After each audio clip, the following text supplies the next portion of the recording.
Hey YouTube, welcome back to my channel. Thank you guys for tuning in. I know it's been a few days since I posted, but I'm back. Today I wanted to talk about the Brooklyn Nets. They were the first team to clinch a playoff berth in this year's playoffs. So yeah, I want to talk about them. But before we get into the video, I want to make sure you guys like, comment, subscribe, and leave your thoughts in the comments down below. If you have any video suggestions, let me know in the comments down below and I'll get to it. Aside from that, let's jump into the video.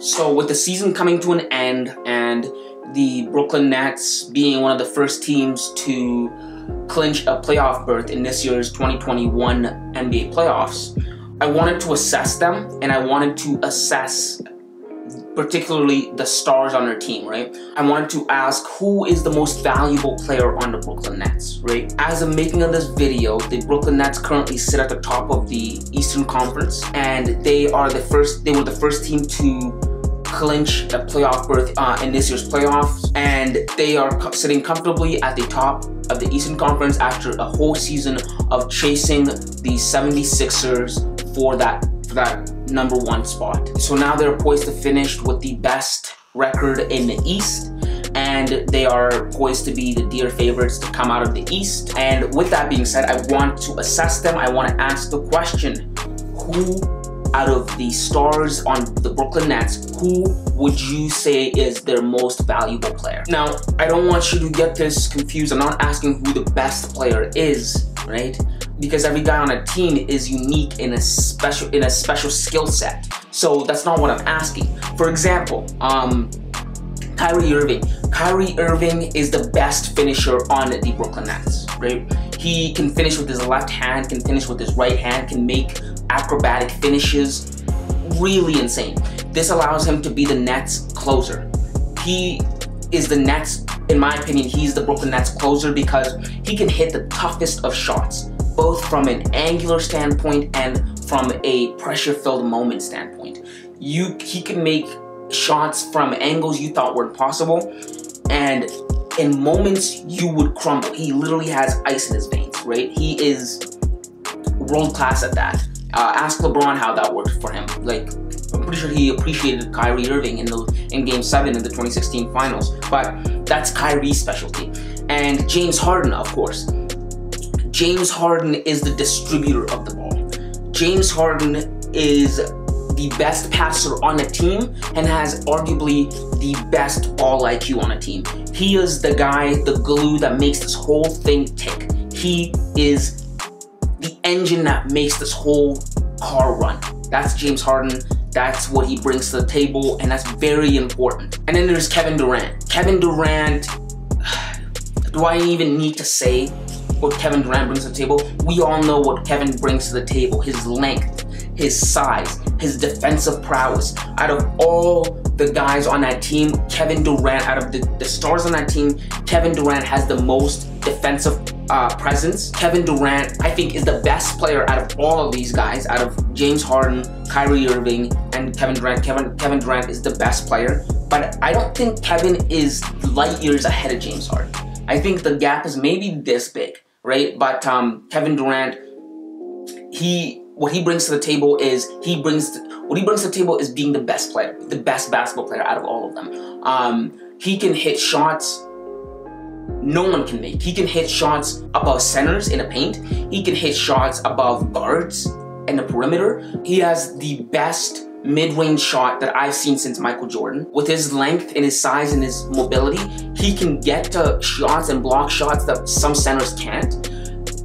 He all around is the best basketball player and the player that you want to take out of all of them, because he is a center in a guard's body.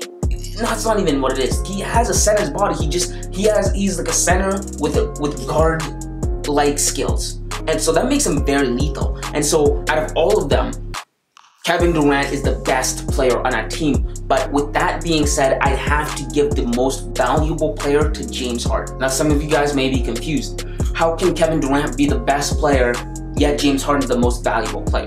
Well, let me explain. Like I said, James Harden is the guy that makes this whole thing work. He is the glue that holds them together. He's the thing that makes them tick. before James Harden landed in Brooklyn, the Nets were below 500. James Harden put on a Nets jersey and the team went on an 8-game winning streak. He immediately turned the franchise around. He immediately turned the team around. And they were below 500, mind you, with Kevin Durant and Kyrie Irving. So it tells you, it tells you exactly who is the most valuable. Furthermore, all this season, throughout this whole season, James Harden has played more games than both Kevin Durant and Kyrie Irving have played for the Brooklyn Nets. And those other two guys have missed more games. And in those games that they've missed, James Harden has been able to not only carry the Nets, he has been able to win games without those other two guys consistently. They, at some point, won, I think, what was it? They were like 16-3 at some point. And in that stretch, both Kevin Durant and Kyrie Irving were out. This is that stretch where we were hearing talks about James Harden being the MVP. This goes to show you just what he was doing for that team. And because he was able to hold the team down while the other two stars were gone, the Nets are enjoying the fruits of his labor right now, sitting pretty at the top of the Eastern Conference. And that goes to show you that's what an MVP is. That's what a most valuable player is. Kevin Durant can be the best player, but how valuable are you to the team when you're on the bench? How valuable are you to the team when you're below 500, right? James Harden's the guy that makes this whole thing tick. James Harden was also on poise to be the assist champion before he got injured, showing you just how good of a ball IQ he has, right? He's poised to be the assist champion, right, of the whole league on a team we thought wouldn't be able to work because they had too much talent and their egos would clash. Well, James made it work. James came in there and he played selfless basketball. He distributed the basketball. He got the ball to guys where they needed the ball and made their lives way easier. That's what a most valuable player is. He took the job of the point guard from Kyrie Irving and did a better job at it. So it goes to show you who really, really is the MVP of this team. And I think it's James Harden. This is James Harden for the regular season, not the playoffs, but just the regular season. And those are my thoughts on that. Some people may obviously disagree. Some people may be outraged because some people will have their feelings in there. They'll be like, "Oh, Kyrie Irving is my favorite player, so he should be the MVP." Well, Kevin Durant's my favorite player, he should be the MVP. And I may be biased, right? I may be biased because James Harden is my favorite player out of the whole league. But I've given you substantial reasoning as to why I think he's the MVP. If you can do the opposite for your player, I want to hear it. Right now, James Harden is the MVP because he played the most games out of all those guys. And when those guys were out, right, he managed to win a lot of games for that team. He took them from below 500 to above 500, won an 8-game winning streak, and was touted as an MVP of the whole league, and was on pace to be the assist champion on a team we thought wouldn't work because the guys wouldn't be able to share the ball. That goes to show you just how much ball IQ he has and how well he can play basketball. So those are just my thoughts on the thing. You guys may not agree, and that's okay. This is a channel for people to discuss sports, and not everybody's gonna agree on anything. So let me know what you guys think in the comments down below. Do you think someone else should be the MVP? Do you think Blake Griffin is the MVP? I'm just kidding, no. But anyways, yeah, those have just been my thoughts. Make sure to like, comment, subscribe, and leave your thoughts in the comments down below, and let me know how it goes. See you in the next video.